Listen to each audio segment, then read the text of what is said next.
तर एक मोठी बातमी पिंपरीमधून समोर येते। पिंपरीमध्ये मुख्यमंत्र्यांच्या रोड शोच्या वेळेस आग लागली। पिंपरीमध्ये मुख्यमंत्र्यांचा रोड शो सुरू होता आणि हा रोड शो सुरू असताना ही आग लागलेली आहे। ही दृश्य आपण पाहतोय।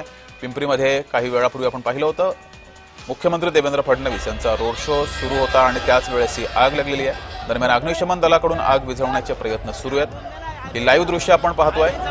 पिंपरी चिंचवडमध्ये मुख्यमंत्र्यांचा रोड शो सुरू असताना एका इमारतीच्या टेरेसवर ही आग लागलेली आहे आणि या ठिकाणी आता अग्निशमन दलाला पाचारण केले गेले। पिंपरीमध्ये सध्या मुख्यमंत्री देवेंद्र फडणवीस यांचा रोड शो सुरू आहे आणि मुख्य रस्त्यावर ही इमारत होती। या इमारतीला आग लागलेली आहे। ही आग विझवण्यासाठी आता अग्निशमन दलाला पाचारण केले गेले। ही थेट लाईव्ह दृश्य आपण पाहतोय। त्यामुळे मुख्यमंत्र्यांच्या या रोड शो मध्ये काही काळ व्यत्यय सुद्धा आलाय। याच आगीच्या बाजूला मोबाईल टॉवर सुद्धा आहे। त्यामुळे ही आग लवकरात लवकर विझवण्यासाठी आता अग्निशमन दलाकडून शर्थीचे प्रयत्न सुरू झाले।